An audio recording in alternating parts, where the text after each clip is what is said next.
Hello there, health coaches. Have you ever tried selling your products or your services on a live webinar? It sounds a little bit scary. Sometimes this is called a one-to-many approach, as opposed to a one-to-one sales conversation that you may be doing with your clients now. This would be one-to-many. And as you can imagine, that's very efficient. And when done well, I have found it to be really quite effective. So today we're going to be talking about when the right time is to run a webinar. For example, when you're first starting out in your business, when you're a few years along, like when in your business is it appropriate and how do you know? And then once you run a webinar, how are you going to make it fabulous? How are you going to make it work for your bottom line? My name is Michelle Fennickhouse. I am a certified health coach. I have my own private practice and I act as a mentor for my fellow health coaches. And you may have seen me if you're a student or a graduate of the Institute for Integrative Nutrition, as I am part of the curriculum there.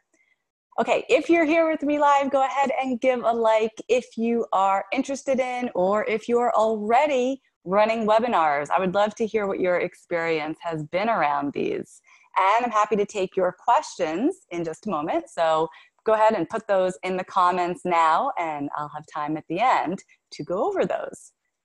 So our big question for today came from Shannon. She posted in our group and she said, I am considering hosting webinars and wondering how many of my fellow coaches are hosting them. And if so, has it really helped you close the sale and grow your business? Good question, Shannon, because webinars, let's face it, they're a lot of work to put together and they can be a technology headache. So if they didn't work, I would absolutely tell you, do not bother. Honest to goodness, it wouldn't be worth your time.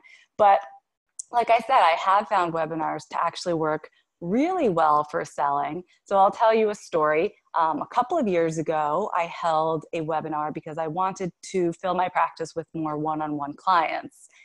And that's not always the case. Sometimes I'll hold a webinar to sell like a 5-day program or to sell like some sort of group program. But in this case, my goal was to get more private clients.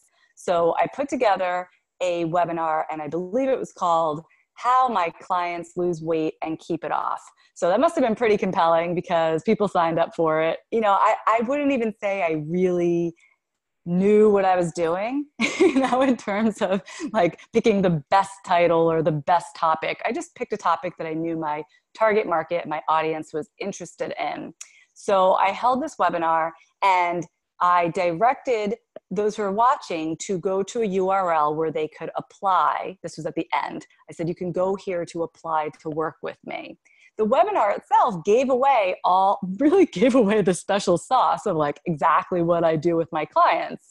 And you would think you shouldn't do that. You shouldn't give away all your information, but people do not pay you for the what, for the bullet points, for the information. Information is free. Anybody can go online and get information.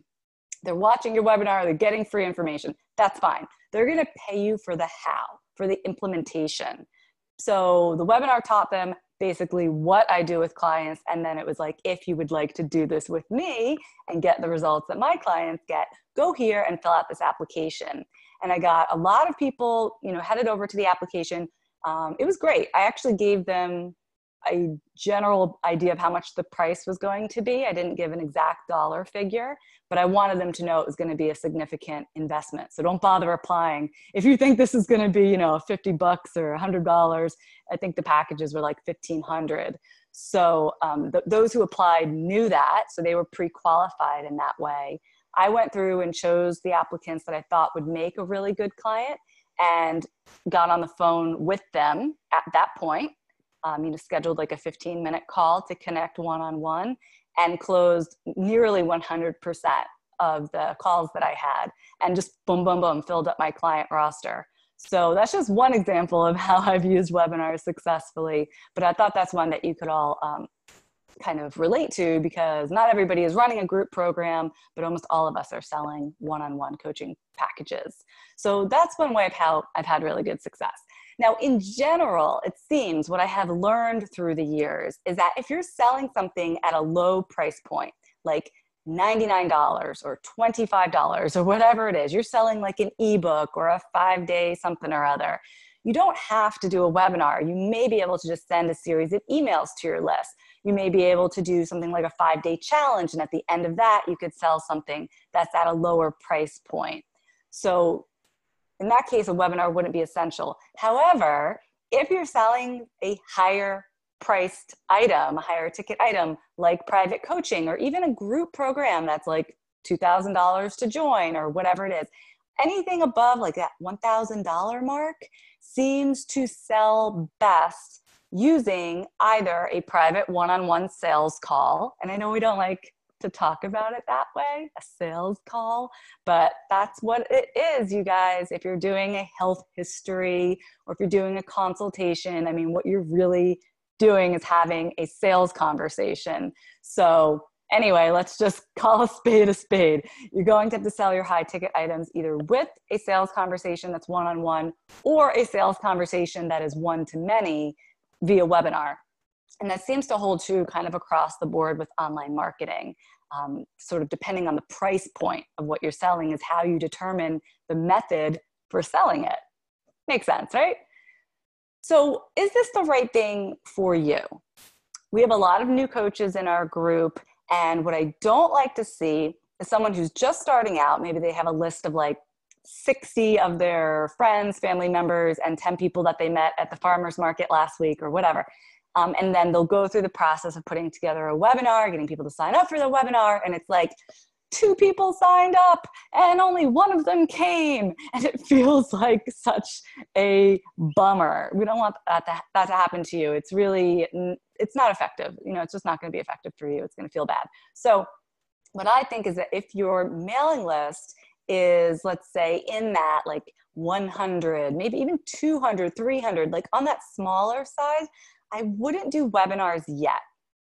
Like I said, there's a lot of work that goes into them. There's a lot of technology, a lot of bits and bots that you have to put together. It is worth it if you are reaching a large audience.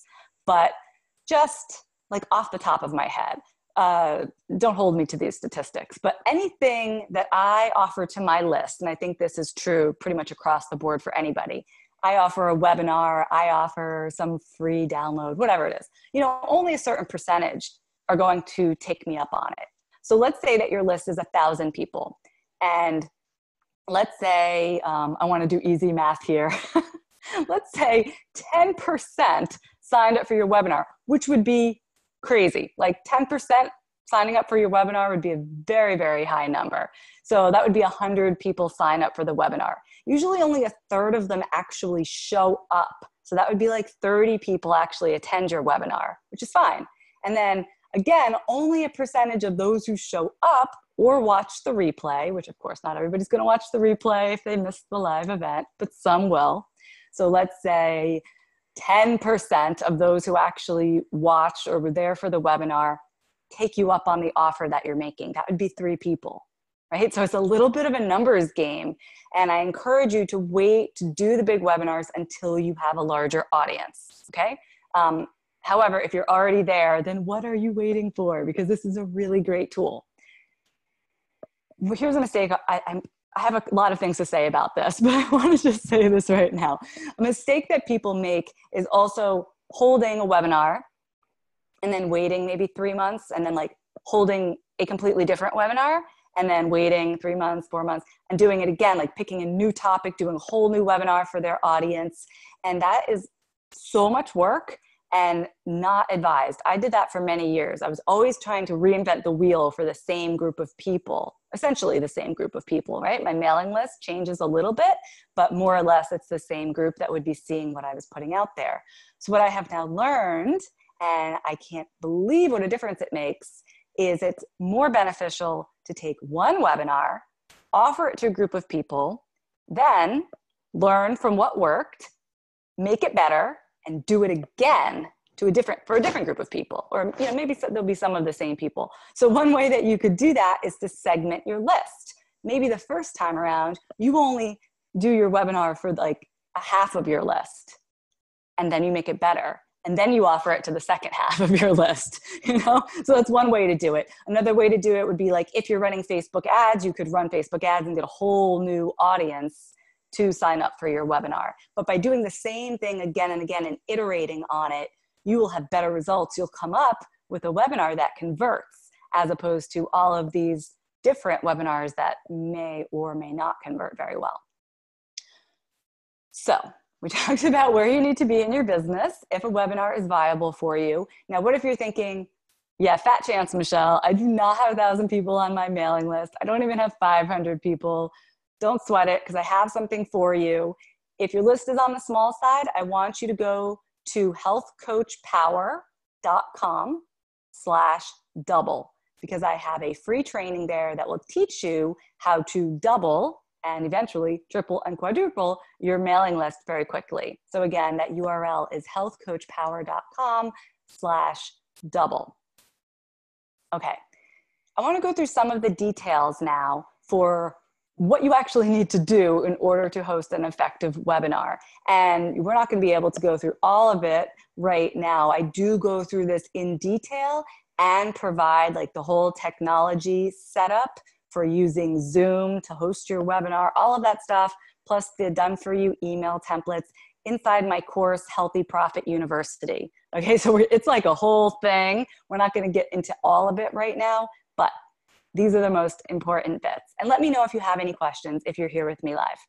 Okay, so the first thing that a lot of people don't realize that they need to do is that once somebody signs up for your webinar, it's really, really easy for them to forget or to not prioritize it. So it's important to send lots of reminders, and not just reminders that are like, hey, remember, webinar on Tuesday, but engaging emails beforehand. So you might send a funny story, or you might ask a question. You want to do something ahead of time to keep people engaged with you and remembering who you are and why they signed up for your event. So you keep them engaged beforehand. You definitely want to remind them like an hour before the webinar, 15 minutes before the webinar, and sending them the link to join you. And then once you're on your live webinar and you're broadcasting, and you're probably a little sweaty, blotting your forehead like this, what you want to do is, first of all, be very well prepared. You'll have your slides. You'll either be facing the camera like I'm doing now, or you'll be going through a slideshow, or you can do both at the same time. I always have a script next to my slideshow that I can refer to, because I don't read it like a script word for word, but sometimes you get lost. Sometimes somebody asks you a question and you just forget where you were. So I like having everything mapped out for me right there. And what you want to be doing is giving your viewers a ton of value. Like I shared with you earlier, I told my webinar participants exactly how I help my clients lose weight, but you don't want to just say, okay, here's everything you need to know. And also I offer private coaching. There's like a real disconnect there. You want to give viewers value in a way that leads naturally into your offer. So it's almost like, I'm going to tell you X, Y, Z, and then you're going to be wondering, which is what my offer is going to solve. Do you know what I mean? So it's almost like you want to create your content to leave a hanging, it's not like a hook at the end, a big cliffhanger, like, oh, well, what comes next? Or how do I actually do that? This all sounds really good, but, and then you make your offer that solves that problem for them. So for example, let's say that your target market is women who have Hashimoto's. You could do a webinar about how to know if you have Hashimoto's, right? Going over signs and symptoms and the tests that you should have done and whatever. And you're giving out this information. And then wouldn't it be like the question in everybody's mind? They'd be thinking, oh, yeah, I think I do have Hashimoto's, or I know I have Hashimoto's. Now what? What do I do about it? So then you would offer your private coaching for women with Hashimoto's, right? Like it just makes too much sense. So you want to really combine your content with your offer in a way that they just go hand in hand. The other thing that's really helpful to do with a webinar is to have a deadline of some kind to encourage people to act, because if they know they can sign up for your private coaching anytime, then they'll be like, cool, I will do that someday. And you don't want them to wait and do it someday. You want them to do it now before they forget who you are. So having a deadline is really important. One thing I did when I held the webinar that I just told you about is I said, I'm only accepting, I forget how many, but like X number of clients this fall. So if you want in, I won't be accepting any new clients until next year. Apply now. So that was sort of like the, motivation. I need to go ahead and do this right now. I can't wait. And I gave a date for when they had to have their application in by. So you could do something like that. Another way that you can impose a deadline, even though truly, like any day of the week, if someone walks up to you on the street and says, hey, I want to be your client, like you're going to sign them, right? But you have to create some urgency. So another thing you can do is you can create a bonus. And we're going to talk more about bonuses in just a second, but you can create what they call a disappearing bonus. So you could say, yes, you can sign up for my coaching package 365 days a year. However, if you sign up in the next 7 days, you'll get and it should be a bonus that is massively valuable or appears very valuable because someone's going to go, oh, I don't want to miss that. So that's a great way to get people to actually take action for you. Another deadline that you could play with is like a price, something where you're playing with your price. I don't love discounting. I really would encourage you to not go here first, but it's something that you'll see done all the time. So I just want to mention it. You could say, this package is usually $2,500. Sign up by Friday for, $2,300 or something like that. You'll save $200. But again, be careful with discounting yourself. It tends to have the Walmart effect, where people tend to undervalue you overall if you lower your prices. And then the last thing that a lot of people miss out on, there's a huge opportunity after the webinar. So yes, you have somebody's attention. Hopefully you have their attention for that 45 minutes, hour, 90 minutes sometimes that you'll be on your live webinar with them. But very few people are going to go to your website and sign up for the thing right there and then. They're going to think about it, or they're going to have to hop off early. It's very easy for them to just go on with their lives and forget about everything that you shared with them. So while some people may sign up right away, you want to catch all the others. I always send a series of follow-up emails after an event like that. So you would send something that same day with the replay, and then every day for the next, say, 5 days, 7 days, you can do it different ways, but that would lead up to the deadline. And then on the day of the deadline, that's like today's your last day to get the bonus, or today is your last day to get your application, whatever it is, you might send out sometimes up to 4 or 5 emails on that last day. I know it sounds like way too much, but it works. It works because people are busy, and it's very easy for them to overlook these things and just hit delete and forget that they actually really did want to sign up, but there's other things going on in their life. So it's really important to stay in communication with them. Whew, okay, that was a lot of information on webinars. Again, I'm happy to answer any questions. A little water for my dry throat there. And I want to talk more about bonuses. I thought these two questions went really well together. So this is a question that Lorena asked, and she said, I'm planning on running my first cleanse next month. What kind of incentives do you suggest I offer to get people signed up? I was thinking of doing something along the lines of invite 2 friends and get 25% off or something like that. Any suggestions when it comes to that? So Lorena, I don't know, maybe you're doing a webinar to sell your cleanse. You don't have to. Cleanses are usually in the category of less expensive, but again, you're selling one to many, and we usually want to have a big group for our cleanses and detoxes and these types of things. So anyway, you might want to think about it. But in terms of what kind of bonus you can offer. So one thing that you see a lot of is an early bird incentive.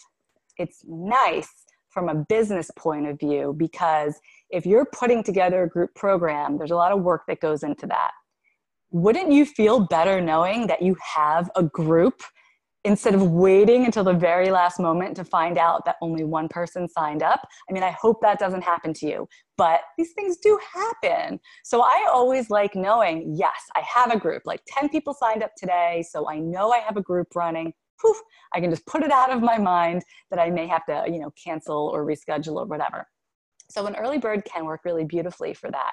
And sometimes that's done with pricing. So if your cleanse is like $99, maybe they sign up today and they get it for like $79. That's very common.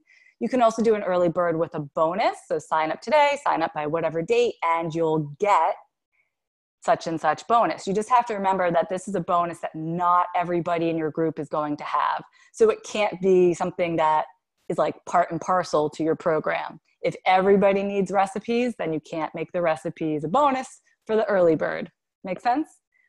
Now, let's talk about that, because you can also have a bonus that everybody gets. And a way to create that bonus is to take something you're already giving them and call it a bonus. You don't have to come up with this whole other thing for them. You could say, like, I'm doing this cleanse. Here's what how you're going to feel. This is the problem it's going to solve for you. You're going to, do X, Y, Z.